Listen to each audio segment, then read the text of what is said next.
शब्दों की ताकत को कम मत आंकिए, क्योंकि छोटी सी हाँ और छोटी सी ना पूरी जिंदगी बदल देती है। संसार में सबसे अधिक घाव यदि कोई पहुंचा सकता है तो वे हैं हमारे शब्द। शब्द चाहें तो अमृत बनकर आपको जीवन दान दे सकते हैं या फिर घृणा का विष बनकर आपके जीवन को पीड़ादायक बना सकते हैं। इसलिए हमेशा अच्छा और मीठा बोलने का प्रयास कीजिए। नमस्कार, स्वागत है आप सभी का आपके अपने YouTube चैनल प्रेरक प्रसंग में।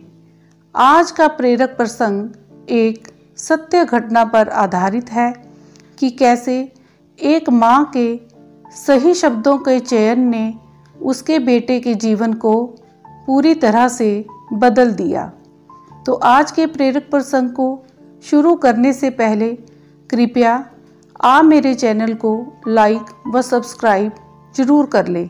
साथ ही बेल आइकन को भी दबा दें ताकि आपको मेरी नई वीडियो की नोटिफिकेशन मिलती रहे। आज का प्रेरक प्रसंग दुनिया के महान आविष्कारक थॉमस एल्वा एडिसन के जीवन से संबंधित है। थॉमस एडिसन जब बचपन में स्कूल जाया करते थे, तब एक दिन वो स्कूल से घर पहुंचे और उन्होंने अपनी माँ को एक पत्र दिया और कहा कि माँ, ये पत्र स्कूल के प्रिंसिपल ने दिया है और कहा है कि अपनी माँ को जाके ये पत्र दे देना। उनकी माँ ने तुरंत वो पत्र एडिसन के हाथों से लिया और पढ़ने लगी। पढ़ते पढ़ते उनकी आंखें नम हो गईं। उन्होंने एडिसन को गले से लगा लिया। एडिसन ने बड़ी बेसब्री से पूछा कि माँ, इसमें क्या लिखा है? तो माँ फिर से उस पत्र को पढ़ने लगी।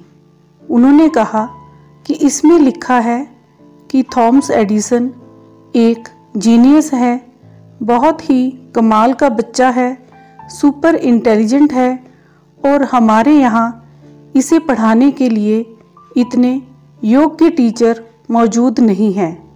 इस बच्चे को हम अपने स्कूल में नहीं पढ़ा सकते हैं, इसलिए आप इस बच्चे को अपने घर पर पढ़ाइए। उस दिन के बाद से थॉमस एडिसन की माँ ने उन्हें घर पर पढ़ाया और उन्होंने भी मन लगाकर पूरी लगन के साथ अपनी पढ़ाई की और एक वक्त के बाद थॉमस एडिसन दुनिया के महान आविष्कारक बन गए। उन्होंने बल्ब का आविष्कार किया, वोट रिकॉर्ड करने का आविष्कार किया, इलेक्ट्रिक कार की बैटरी का आविष्कार किया। ना जाने ऐसे कितने आविष्कार हैं जो उन्होंने किए। धीरे धीरे ये बहुत बड़े आविष्कारक बन गए। इन सब के बीच उनकी माँ का देहांत हो गया। एक दिन ये घर की साफ सफाई कर रहे थे, तब उन्हें वो पत्र मिला जो बचपन में उनकी माँ को उनके स्कूल के प्रिंसिपल ने दिया था। उन्होंने उस पत्र को खोला और पढ़ने लगे। उसमें लिखा था कि आपका बेटा मानसिक रूप से बहुत कमज़ोर है, हम इसे अपने स्कूल में नहीं पढ़ा सकते, आप इसे घर पर ही रखें। और उस दिन थॉमस एडिसन की आंखों में आंसू आ गए।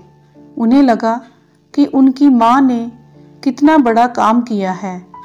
मेरी इस सफलता के पीछे मेरी माँ का हाथ है। अक्सर हम भी जीवन में कई बार कई लोगों को ऐसे शब्द कह देते हैं कि जिससे वो अंदर तक टूट जाते हैं। शब्दों में बहुत बड़ी ताकत होती है। ये किसी की जिंदगी बना भी सकते हैं और बिगाड़ भी सकते हैं। अगर थॉमस की माँ अच्छे शब्दों का प्रयोग नहीं करती तो शायद ही दुनिया में कोई थॉमस एडिसन को जानता। अंत में मैं यही कहूँगी कि जो सीढ़ियाँ किसी के लिए ऊपर जाती हैं वो किसी के लिए नीचे भी आती हैं। सब कुछ शब्दों पर निर्भर करता है, इसलिए शब्दों का इस्तेमाल सोच समझकर कीजिए। धन्यवाद।